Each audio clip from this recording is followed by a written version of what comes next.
teman dekat saya itu udah anggap saudara. Dia mualaf Chinese kan, dia mualaf. Dialah yang maksudnya bimbing saya. Oh, ya mualaf Ari namanya abangnya. Arianton kan. Masya Allah. Dia yang bawa saya kayak ngajarin sholat yang benar, doa yang benar kayak gimana kan, belajar wudhu. Cuman saya mau sholat tuh waktu di depan dia malu-malu. Malu-malu kan. Iya. Nah kan stigma orang ini kan kalau soal tato terus beragama itu kan pasti bertolak belakang tuh, bahkan mikir emang sholatnya sah. Cari kerja yang membolehkan kita sholat. Nah betul bang.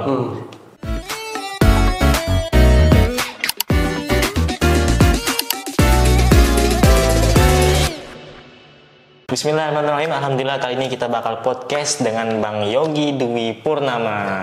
Alhamdulillah kawan-kawan, yang buat kawan-kawan mungkin agak sedikit kok looks Bang Yogi ini agak sangar gitu ya sebenarnya. Nah tapi akhirnya kita akan ulik dan akan kita bahas sama Bang Yogi ini gimana sih ceritanya nih Bang Yogi punya tato sebanyak ini dari muka sampai tangan gitu kan. Nah sebelumnya gimana Bang kabarnya Bang? Alhamdulillah baik. Baik Bang. Alhamdulillah baik juga Bang. Nah kan lagi di Pontianak lagi musim hujan, nah jadi agak relak sedikit lah Bang ya. Nah boleh Bang, sebelumnya boleh tahu Bang, abang nih profesinya ini apa sih sebenarnya sekarang nih yang di abang sekarang nih? Kalau sekarang nih alhamdulillah barista. Saya basicnya barista, cuman sekarang lah lebih ke konsultan barista sih.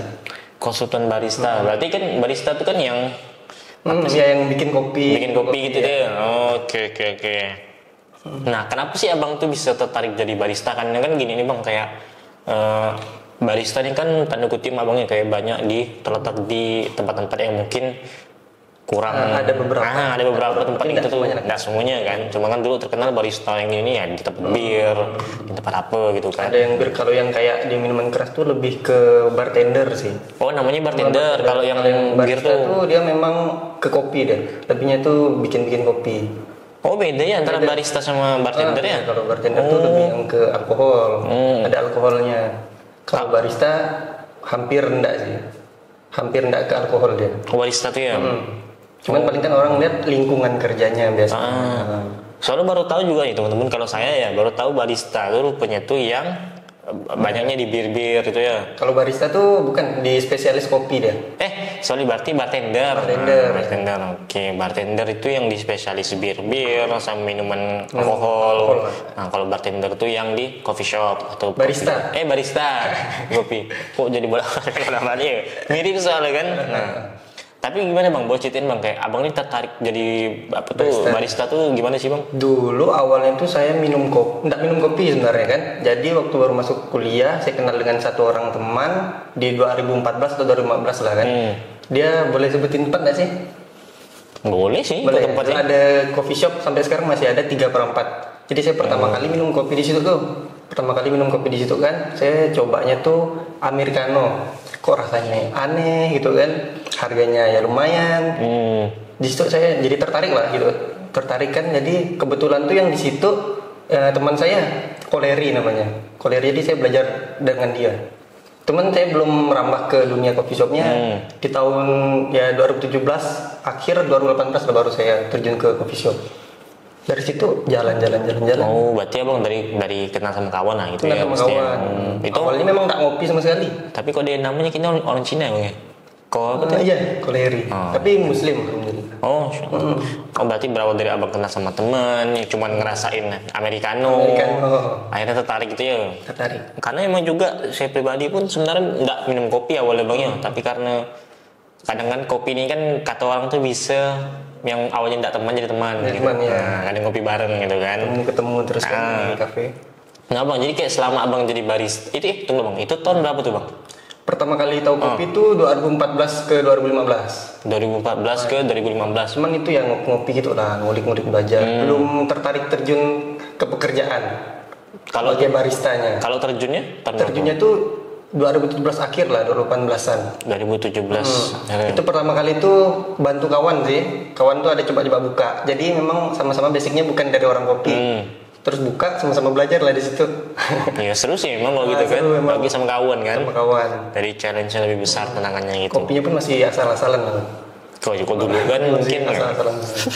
Iya, asal jadi kopi aja gitu kan. Nah, Ini bang, kayak selama abang menjalani profesi barista ini, nah abang tuh apa sih yang kayak tantangan apa yang besar sama yang mungkin banyak dialami orang-orang barista nih, atau memang ada bang yang pengalaman yang sedikit unik tantangannya gitu? Kalau saya pribadi kan dulu tuh alhamdulillah karena pas di tahun 2017 tuh kan saya kenal teman-teman pengajian lah. Pertama kali saya kenal, alhamdulillah ada salah satu teman saya mualaf juga dia kan yang kenalkan saya. Cuman di waktu itu saya juga terjun ke dunia barista, mau nggak mau kan jadi kerja di situ. Jadi lingkungannya tuh agak kurang lah. Jadi maksudnya apa? Kendala saya di situ, di lingkungan saya. Circle ya. Tapi tempat yang pertama kali saya kerja itu enggak, alhamdulillah, karena itu teman juga kan pengajian. Di tempat selanjutnya baru Diguncang. di tempat selanjutnya baru diguncang. Itu benar-benar tuh karena circle-nya kurang lah. Maksudnya tuh untuk bahas-bahas agama tuh kurang. Paling di situ jaga sholat, cuman jaga sholat ya sih. Kalau yang lain itu agak kurang. Sempat apa sih bahasanya tuh futur lah. Oh iya dong. Iya, sempat jauh dikit kita dari agama tuh kan. Karena ya pekerjaan dengan lingkungan lah. Pengaruh juga sih lingkungan, walaupun tidak terlalu gimana pengaruhnya, cuman pengaruh. Kan semuanya tetap kembali ke kita kan. Gimana kita hadapi lingkungan itu. Tapi gimana, pas abang di posisi itu, abang udah looks-nya udah bertato? Udah. Oh berarti tato ini datang berapa? Tato ini saya dari kelas 2 SMA. 2 SMA? Kelas 2 SMA. Udah sampai muka juga? Belum. Oh belum, Waktu kuliah. Baru tangan? Baru tangan, tapi itu udah. Boleh bang, histori abang bikin tato ini gimana boleh sih? Boleh ya, kalau histori bikin tato tuh pertama kali saya kelas 2 SMA. Itu yang mendorong saya bikin tato tuh perkumpulan juga. Tapi yang makin menguatkan tuh, maaf ya karena orang tua meninggal. Bapak meninggal tuh jadi di situ kayak tolah anak-anak zaman dulu kan. Udah nggak ada yang marahin lagi nih. Udah nggak ada yang, mungkin nggak ada yang ditakuti lah kan. Jadi bikin tato, itu pun pertama kali nama beliau. Di mana tuh bang, di bagian sini? Yusni. Masya Allah. Nama beliau kan. Iya. Tapi buat teman-teman jangan diikuti. Jangan diikuti ya. Jadi kan pertama kali lah, lagi sekolah. Berarti lagi zaman-zamannya SMA-nya malah bikin tato. Apa kata guru tuh? Nggak ketahuan awalnya, nggak tahu antara nggak ketahuan atau memang guru diam kan. Pakai panjang kan pendek dulu kan seragam. Pakai pendek. Cuman nggak sampai terlalu sini sih. Masih nutup, cuman keluar dikit. Ketahuan pas kelas 3. Pas kelas 3 saya mau olahraga kan. Olahraga kan ganti baju tuh. Kelihatan. Jadi kelihatan sama guru kan. Dipanggil ya. Cuman mungkin karena udah mau lulus. Iya. Jadi ya, udah mau lulus kasihan lah nih. Itu apa? Hampir 1 tahun nutupin dari orang tua. Berarti orang tuh nggak tahu sama setahun tuh? Sama sekali, ibu nggak tahu. Berarti kalau setiap mandinya tuh pasti pakai baju di dalam WC. Cuman ketahuannya tuh pas tidur lah. Oh iya, itu nggak bisa kita lagi sih kan. Orang tua kan sudah datang pasti kita tidur. Lupa bang. Tapi kalau yang wajah nih bang, tato wajah tuh dari kapan? Kuliah baru tuh? Kuliah baru. Kalau yang berarti kalau SMA tuh dari yang tangan dulu nih, tangan, kaki. Itu abang full body enggak sih? Iya. Full body juga tuh pas bagian kuliah tuh? Bagian kuliah. Waktu kuliah lah makin jadi karena di sini kan memang studio kan punya teman kan, teman mau ke studio. Barbar juga bang. Baru-baru. SMA tuh udah buat tato gitu. Di tahun berapa ya? Banyaknya tuh di tahun 2014 lah. Jadi Oke. Balik lagi ke tadi yang pertanyaan yang di apa tuh abang di tempat barista yang bekerja tuh kan. Nah itu tuh sempat agak sih bang kayak dicemooh. Misalnya masih sholat nih, padahal ke tempatnya kayak gini-gini ibaratnya.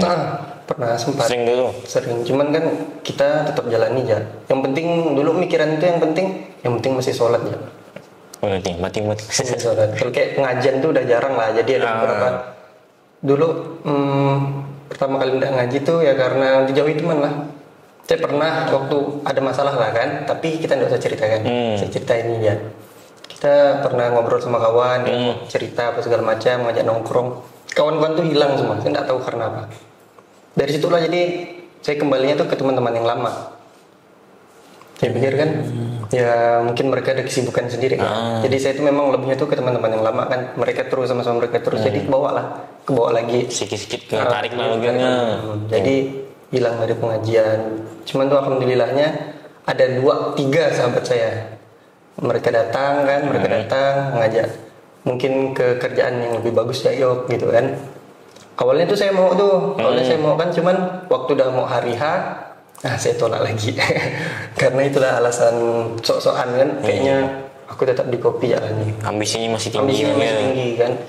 masih muda juga. Iya, berarti memang termasuk bersyukur sih bang ya abang punya teman yang sampai mikirin yang penting udah saya kerja di sini. Alhamdulillah, benar-benar. Karena mereka itu memang teman pengajian juga sih. Ya enggak banyak soalnya bang teman kayak gitu tuh. Kan memang kayak salah satu syafaat yang bisa buat kita masuk surga kan kawan yang baik kan. Teman yang baik.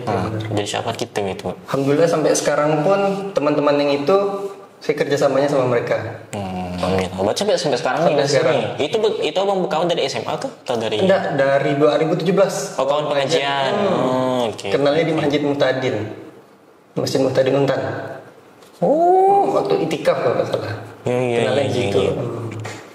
Ya memang kita memang harus cari teman-teman yang memang bagus bang ya. Karena kan teman tuh ngaruh sekali dengan pola pikir gitu. Terus dengan apa tuh? Mungkin gaya, kadang gaya kita ini kan juga mempengaruhi dari teman kita kan. Betul. Iya. Nah bang, kayak kan tadi nih bang kan arti tato kan tadi alasan abang buat tato nih kan. Nah tapi kan kadang ini kan ada orang-orang yang buat tato kayak punya makna kayak tato tuh begini. Nah abang kan dia sih makna tato nih bagi abang nih kayak sebelum dari abang yang paham kayak ngaji gitu sama yang sudah ngaji gitu. Nggak ada sih. Nggak ada artinya, cuma suka ya ikut-ikut. Suka ya. Ada gambar yang bagus saya buat. Ini ada artinya ini dan cuman gitu ada gambar yang bagus pengen buat itu. Kirain ada artinya bang, sampai banyak banget kan. Biasanya orang mikir kayak, oh ini pasti mungkin dia memaknai tato ini lebih dari apa gitu ya. Nggak ada sih. Karena suka-suka kadang kan lagi nongkrong di studio sama kawan. Nggak ada buat nih, gig atau ya, ayolah cari gambar di situ juga langsung. Gabut gitu bang? Gabut, lebih ke gabut. Tatonya gabut. Gabut. Nggak asik ya tatonya lagi gabut doang, gabut. Aduh. Bukan karena itu, bukan karena ada arti atau apa-apa sih.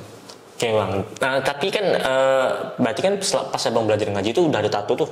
Udah ada tato. Nah, yang mendorong abang buat ngaji ini apa sih bang? Hijrah gitu tuh? Hijrah ya, itu ada keresahan sih. Ada keresahan, terus memang teman dekat saya itu udah anggap saudara. Dia mualaf Chinese kan, dia mualaf. Dialah yang maksudnya bimbing saya tuh. Oh ya mualaf Ari namanya abangnya? Arianton kan. Masya Allah. Dia yang bawa saya kayak ngajarin sholat yang benar. Doa yang benar kayak gimana kan, belajar wudhu. Cuman saya mau sholat tuh waktu di depan dia malu-malu. Malu-malu kan. Iya. Nggak ada dia baru. Terus dia jemput kan, ngajak pengajian. Rutin tuh. Dia kan dulu marbot di Muhtadin. Rumah saya di Kota Baru, dari Muhtadin jemput saya terus dia setiap hari. Dia terus jemput. Gokil sih. Sampai sekarang masih bersahabat sih. Kawan. Dari SD malah. Dari SD. Oh itu benar-benar sahabat sejati tuh. Dia mualaf tuh waktu SMA. Itu bang ya, dia yang jemput. Dia yang ngantar abang pulang juga. Dia yang ngantar pulang. Dari Muhtadin ke Kota Baru lumayan juga tuh bang. Dia dulu sebenarnya kan waktu kuliah kan sama-sama kan satu angkatan. Dia tinggal di rumah. Terus karena dia kenal pengajian, dia jadi marbot di Muhtadin. Masya Allah. Memang mempengaruhi sekali. Pengaruh. Ya, Teman-teman itu sangat pengaruh. Gila. Apa ya? Termasuk jarang sekali sih punya teman yang benar-benar dia tuh nge-care gitu, sampai yang di-care ini bukan perkara apa tapi perkara iman kan. Dia yang jemput, dia yang ngajak, dia yang macam-macam lah. Intinya tuh Bang Yogi ini jadi orang baik lah intinya. Dari masalah nembuin jenggot juga dia. Dari masalah kecil semuanya dia. Oke sih, berarti abang banyak belajar pun mungkin sedikit-sedikit dari dia ya? Dari dia banyak sih, dari dia rata-rata. Oke. Tapi bang, setelah abang udah belajar lumayan lama kan belajar kan. Nah itu tuh apa sih reaksi keluarga abang? Karena kan keluarga orang paling dekat nih, yang dulunya mungkin abang di mana, terus tiba-tiba dengan abang yang bertato, tapi ikut kajian, menghindar jenggot. Kalau untuk keluarga sih responnya bagus ya, apalagi kalau ibu kan senang lah. Oh iya. Ibu senang, nangis pasti tuh, nangis ngapa enggak dari dulu gitu kan, nangis dia. Yang lainnya sih nggak terlalu gimana, karena jarang ketemu keluarga juga kan. Paling pas momen lebaran ketemu mereka agak aneh, waktu kita nggak mau salaman lah, biasa lah kan. Perempuan. Perempuan. Itu ya sih. Kalau yang lain sih aman lah. Iya bang, kayak ngomong-ngomong kan, ini buat informasi buat teman-teman mungkin kan kayak di lebaran zaman sekarang nih, ya sepupu kan ya bukan mahram gitu kan, tapi sepupu tuh masih banyak yang salam sama. Nah itu tuh cara abang tuh gimana? Apakah abang gini? Apakah abang bilang maaf saya dah wudhu atau gimana? Enggak sih. Gini ya sih. Oh gitu aja ya. Terus sebelum saya pergi ke tempat keluarga tuh memang bikin story soal larangan untuk bersalaman. Gitu cara abang ya? Dengan style kita mereka langsung udah paham ya sih. Ya kalau laki-laki sih mungkin kalau perempuan kan mungkin tanda kutip kalau perempuan yang pakai jilbab panjang kan otomatis orang udah mindset udah nih nggak mau disentuh. Tapi kan kalau laki ini kan nggak terlalu nampak kan looks kan. Mungkin kalau pelihara jenggot yang kayak abang sekarang sih mungkin orang udah pasti ngeh. Oh ini mungkin nggak bersentuhan gitu ya. Kalau saya sih gitu mereka langsung udah paham sih karena lihat postingan segala macam kan lihat looks kita sekarang kayak gimana penampilan. Itu ada bang yang ada nggak dari keluarga yang langsung ngomong langsung kayak ngapa sih nggak salaman bro kan salaman. Lebih kalau keluarga ndak tetangga aja balik. Tetangga ya. Tapi itu ngomongnya bukan ke saya langsung ke ibu. Mau nanya. Mereka lebih bilang coba si Yogi tuh dilihat kak gitu kan. Takutnya dia ikut aliran sesat gitu kan. Kan dulu lagi marak-maraknya teroris tuh. Iya. Apalagi tanda kutip ya kayak looksnya atau standar teroris ini kan pakai celana cingkrang, jenggot kopiah kan. Standar terorisnya orang-orang awam. Orang-orang awam kan terorisnya kayak itu bukan kok teroris sekarang kan berdasi. Nah, berarti kan gitu reaksi keluarga bang baik lah semuanya. Kalau dari teman-teman bang? Teman-teman ada beberapa yang cemooh. Itu sih cemooh pasti. Apalagi teman-teman yang lama-lama kan. Pasti. Kalau boleh gimana bang? Biar itu jadi ibroh buat yang nonton sama kita ini kan. Dijauhi sih, bukan saya yang menjauhi malah. Oh jadi menjauhi itu. Biasa kan kita yang coba kasih jarak. Kalau itu saya masih tetap baik berhubungan gitu kan. Cuman kalau kayak kegiatan-kegiatan yang kurang baik jangan ikut kan. Jadi malah mereka yang menjauh. Mungkin mereka minder ya. Mungkin. Malah mereka yang menjauh. Kayak chat ya kayak marah-marah lah. Biasa kan kalau dulu kan sempat ada band juga kan. Kan sempat punya. Bacaan main apa? Drum dulu. Oh drum. Jadi kan keluar dari situlah baru mereka marah-marah ya. Tiba-tiba udah main apa segala macam. Tetap sok-sokan gitu kan. Sok-sokan tentang udah gini, udah ngaji apa segala macam. Udah mau main ini. Dulu sih ketawa-ketawa aja kan. Ya kalau ini bang, kalau otomatis sudah tadi udah perubahan nih.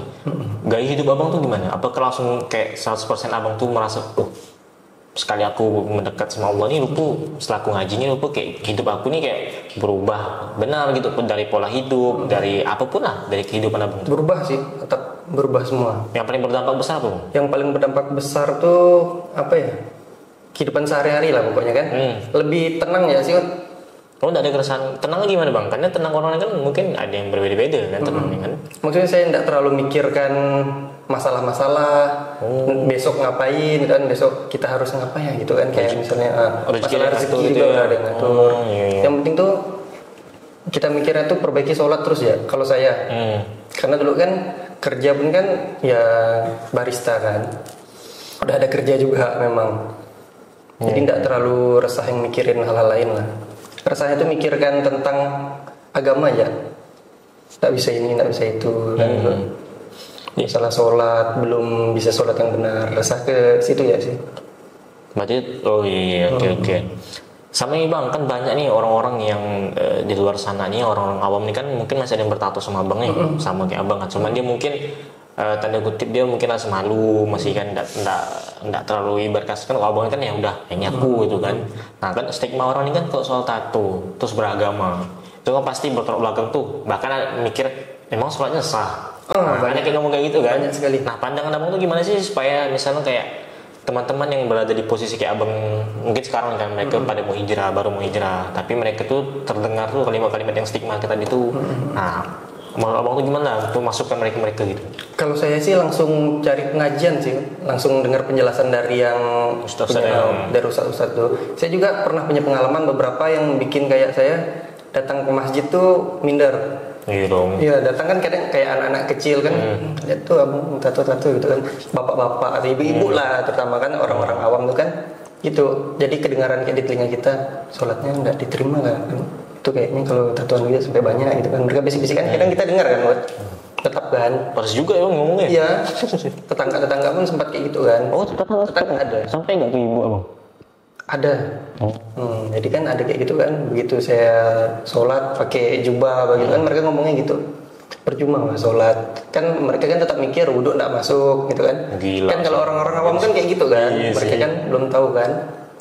Jadi kayak gitu ya sih, lebih ke itu. Kalau teman-teman ya cari guru yang benar lah. Jadi minta penjelasan langsung dari yang memang tahu ilmunya. Iya. Kalau peran abang nih bang, belajar Quran untuk kehidupan sehari-hari abang itu gimana sih? Peran belajar Quran? Belajar Quran ya sangat besar lah. Penting lah ya. Penting sekali. Kita kayak misalnya kita baca artinya atau segala macam. Banyak dari situ juga sih jadi penguat kita. Kalau untuk saya tuh pertama kali dengar pokok tentang sholat, tentang sholat, bahayanya kalau kayak meninggalkan sholat, hukuman ancaman, itulah pertama kali saya dengar. Neraka tentang neraka karena meninggalkan sholat, itulah itu paling bikin saya mau kembali ke jalan yang benar. Ya karena kalau zaman sekarang kan ya sholat tuh jadi kayak ya biasa aja kan. Mereka yang lebih ditakuti itu ya makan babi, minum alkohol, sedangkan sholat tuh ya aja. Kadang kalau kawan kata tumben sholat gitu ya. Wih. Sama gini, abang pernah ada bilang bang kayak abang sholat kan dengan looks abang ini, itu tuh pasti alim, sedangkan sholatnya kan kewajiban kan. Nah yang stigma orang kan banyak gitu tuh bang. Nah abang pernah ada sih dapat omongan kayak gitu? Pernah lah, pasti. Nah gimana sih cara abang counter, karena kan looks abang sama looks ini kan berbeda nih. Nah sedangkan abang kan kita ini abang datang masjid pun ya abang ini bertatu, sholatnya tidak diterima, udah ya dasar gitu. Saya sih lebih diam ya sih, lebih diam ya, lebih diam. Nggak banyak kantor mereka lah. Tapi kalau abang sering ngelawannya gimana kan? Pasti itu awal kan pasti kayak minder. Tapi gimana cara mematahkan diri abang sendiri supaya kayak ya aku kan mau ibadah gitu, nggak tambahkan omongan mereka. Nah, kadang kan ada orang yang diomong kayak gitu, ya imannya turun langsung kayak udahlah aku pun gini dah, lanjut gini udahlah. Nah, kalau saya alhamdulillah enggak sih. Maksudnya itu tetap masih aman-aman ya, tetap ibadah terus, tetap belajar terus. Kayak kalau yang minder sampai enggak mau lagi sih belum ada sih, belum pernah. Alhamdulillah, berarti memang harus kuat-kuat itu lah. Harus kuat. Kebalkan telinga. Kadang kan kita pun mikirnya mungkin ada ilmu yang belum sampai kan. Betul. Teman-teman kita kan bisa jadi. Boleh bang minta pesannya buat teman-teman yang pesan singkat ya sih, kayak buat teman-teman tuh yang berada di posisi abang, dia pengen hijrah tapi itu ya banyak dikelilingi dengan mulu-mulu toksik lah yang membuat itu ngedown lagi sih gitu sih. Kalau dari saya sih menurut saya tetap kuatkan ya iman kita tuh, cari guru-guru, teman-teman ya kan, jangan terlalu dengar omongan mereka lah. Tetap perkuat iman, belajar dengan teman-teman yang benar, dengan ustadz-ustadz yang benar. Jangan yang nyeleneh-nyeleneh kan, karena sekarang banyak kan. Apalagi yang kemarin ada bahasa apa tuh? Bahasa semut. Bahasa semut, bahasa jin, bahasa Suryani. Bahasa Suryani. Nah, itu. Sampai sekarang kita pun nggak tahu itu kayak gimana kan. Nah, dan itu tuh laku keras Pak di Jawa. Laku keras, ya. Sekarang malah dikasih panggung kan. Ada beberapa yang nyeleneh dikasih panggung. Lebih cari ke guru yang benar ya sih. Kalau saya guru yang benar. Ya pernah lah bang dapat cerita misalnya kayak rupanya gurunya nih belok misalnya itu dari pengalaman atau dapat omongan kayak jangan guru ini ustadz ini gini. Pernah sih, ya itu pastilah kan dalam perjalanan kita cari kan. Iya sih pasti sih. Cuman waktu dengar omongan mereka kayak gitu kan, ya kayak saya lebih cari tahu lagi ya. Jadi bang validasi dulu kan. Cari tahu lagi kan, tanya-tanya ke ustadz yang lain gitu. Nggak langsung kitanya yang kayak gimana. Iya. Sama nih bang, ngomongin tadi kan peran abang di Quran kan memang penting sekali kan kita sebagai muslim. Ada gak sih ayat atau hadis yang abang tuh kayak memperkuat jalan hijrah abang gitu, yang benar-benar kayak dengar satu hadis atau ayat ini membuat giroh abang tuh makin benar jalan ketempuh nih gitu. Ada gak bang? Kalau ayat Quran tuh pokoknya saya lebih pegang teguh tuh yang tadi lah, ancaman-ancaman meninggalkan sholat gitu tuh. Tentang neraka, siksa. Tentang neraka. Gitu. Tentang semua perkara tentang dosa meninggalkan sholat. Itu terus yang jadi pegangan saya. Yang selalu saya ulang-ulang kalau misalnya lagi futur tentang sholat. Karena tuh kalau menurut saya pribadi, tidak ada teman-teman yang lain, kalau saya lagi futur tuh dengan sholat itunya semuanya langsung baik-baik saja lah. Berarti kayak semacam kerangka untuk membangun lagi. Membangun lagi. Pokoknya semua tentang sholat lah. Dengar tuh guys, sholat dan sholat. Tapi kalau kata saya pernah nanya orang, sholat itu nomor berapa? Nomor 2 katanya. Kan di rukun iman kan nomor 2 emang kan. Syahadat sholat kan. Aduh bapak-bapak. Karena pernah juga tuh, saya kan kayak ajak teman sholat, terus dia bilang, nanti lagi dia bilang kan nanti lah sholat karena jalan masuk surga itu bukan cuma dengan sholat gitu dia bilang kan itu kita udah nggak bisa debat lagi kan. Bingung juga kan kalau orang ada pemikiran kayak gitu kan. Betul juga sih, cuman kalau itu jadi alasannya kan payah juga bang kan. Kayak gimana caranya kita masuk surga tapi meninggalkan sholat? Nah betul. Nah itu kayak gimana caranya? Cuman dengan sedekah, amal-amal yang lain, tapi kita sama sekali tidak pernah sholat. Sedangkan sholat kan yang agama kan? Yang agama. Kadang orang yang sholatnya masih nggak sah, ya kan? Maka ada orang yang masuk neraka kan sholatnya. Karena sholatnya salah, segala macam. Bagaimana dengan kita yang sama sekali tidak kerjakan sholat? Iya, kadang juga aneh sama pemikiran orang gitu kan.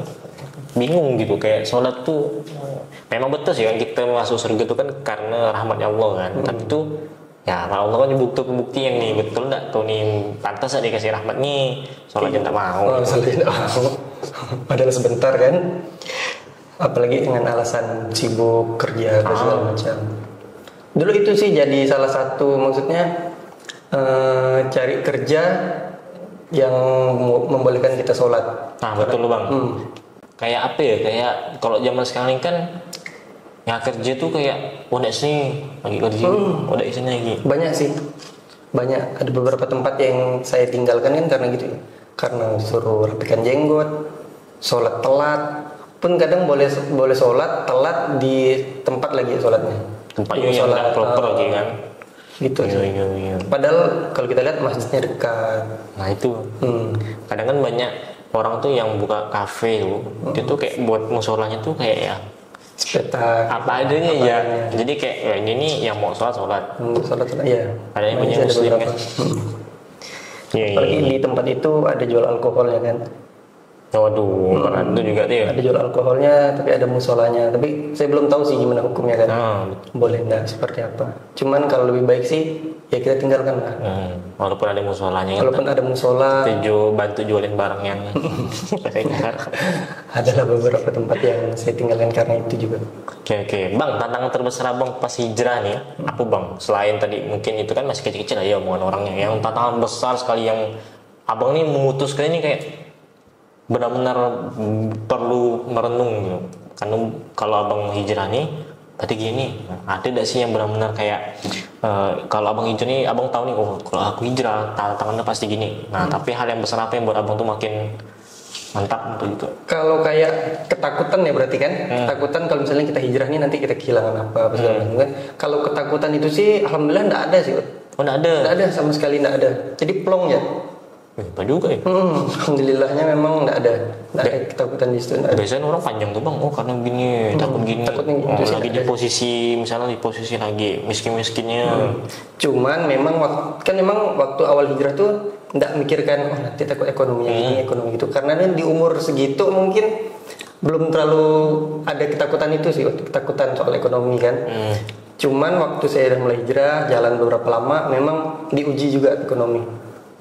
Saya pernah jualan sih, pernah jualan di tepi-tepi jalan. Jualan apa tuh bang? Dulu pernah jualan nasi rice bowl itu rice bowl. Terus jualan pisang goreng. Panjang juga. Pernah. Itu tahun berapa tuh bang? Tahun berapa ya? Di bawah 2020. Di bawah 2020 lah pokoknya. Berarti abang masuk yang ke barista yang udah mulai stabil lah ibaratnya kan? Itu di tahun berapa? Itu setelah lepas COVID kalau nggak salah. Ya berarti 2021. 2020 lah, 2021. Masih COVID-nya sih. Masih bekas COVID lah ya. Bekas COVID. Di sana saya pernah jualan juga kan. Memang diuji. Memang ekonomi diuji, cuman kan kita ya kan. Enggak dengan orang tua juga. Pisah rumah juga dengan orang tua kan. Orang tua bang di mana kebetulan? Sekarang di Pontianak. Pontianak. Kalau di saat itu pas lagi. Saat itu orang tua tuh di Melawi. Bang di Melawi. Jauh juga ya Melawi ya. Cuman kan habis itu orang tua kesini kan. Orang tua kesini. Dulu kan tinggal sendiri. Ya lah sempat diuji juga kalau masalah ekonomi. Alhamdulillah. Pas abang diuji ekonomi nih, pas itu, wah ini mantan barista nih, datanglah yang haram-haram nih. Pasti. Ada datang. Ada. Abang tolaknya gimana lah? Itu dari kawan dekat ke atau dari orang yang memang itu yang pertama ada nawarin itu sayangnya itu enggak ketolak. Enggak saya tolak karena saya enggak tahu kalau di situ tuh ada yang haram. kan dia nawarin jadi barista kan, kerja di tempat dia lagi. Saya nggak tahu ternyata di situ ada jual yang haramnya. Oh, alah. Nggak ketahuan. Jadi gitu. Kan karena dia kan bilang barista ya kan. Nah lumayan juga ini kan, lumayan juga penghasilannya kan. Tidak tahu begitu jalan, oh ternyata di situ dia ada jual sesuatu yang dilarang. Jadi kan kalau memang tahu dari awal kan kita bisa nolak. Di sini nggak bisa. Jadi bahasan itu kayak kejebak. Jadi abang untuk proses keluar tuh gimana? Ya tadi ada teman-teman yang datang ke tempat saya. Pas abang nyampaikan ke ini, Ke bos. Langsung bilang ya sih saya mau keluar. Langsung bilang keluar gitu. Tapi dia mungkin dia tidak diindikasi bang kayak, oh ini pasti mau hijrah, mau ini. Ada. Tahu dia. Karena kan saya memang sempat bilang minta izin kan karena di sini mungkin waktu saya buat belajar atau kajian itu payahko saya bilang gitu kan.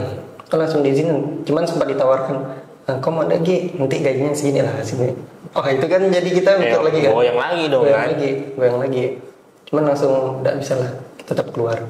Masya Allah. Tapi memang rezekinya tuh di bar, dapatnya di bar lagi.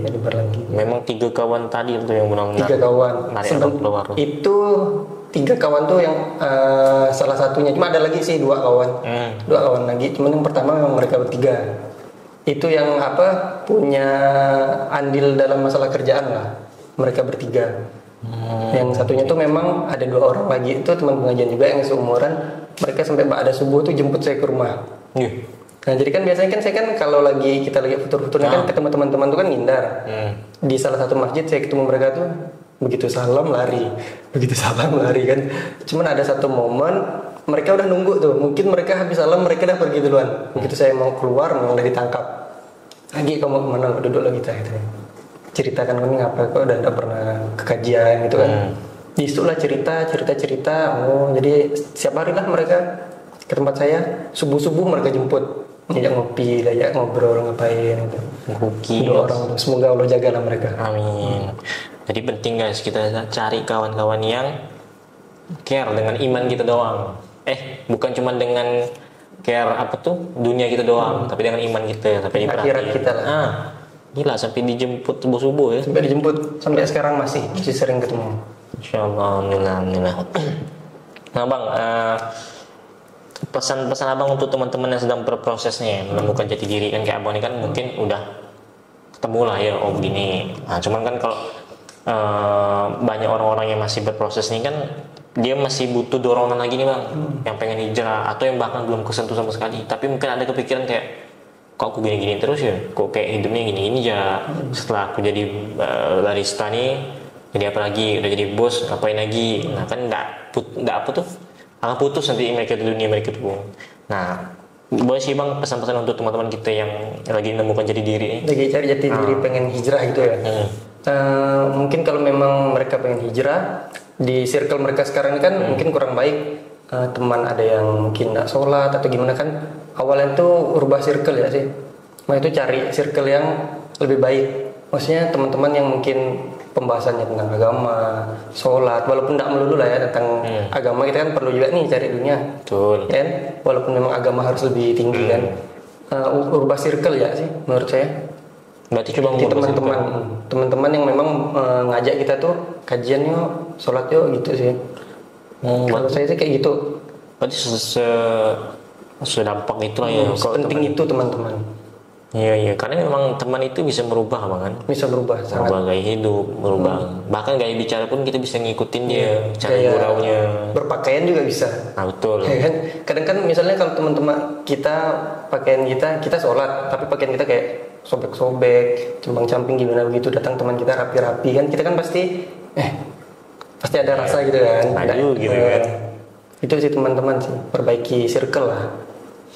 Oke. Nah, alhamdulillah bang, tadi itu pertanyaan terakhir, karena kan tidak terasa nih waktu nih, karena juga memang tidak banyak juga waktu yang bisa kita ini. Nah, jadi kayak alhamdulillah buat teman-teman semua, itu tadi pesan-pesan dari Bang Yogi, pentingnya kita untuk mencari circle yang bagus, karena circle itu sangat-sangat mempengaruhi gaya hidup, terus gaya bicara kita, bahkan pola pikir kita juga bisa berubah karena teman-teman. Karena kan teman-teman ini kan yang akan kita temuin terus nih, mau di teman kerja ke, teman hari-hari ke, bahkan tetangga pun juga mempengaruhi semua kita. Nah, mudah-mudahan apa yang tadi disampaikan dengan Bang Yogi itu bisa untuk jadi pembelajaran dan pencerahan buat teman-teman semua yang sedang hijrah mencari jati diri.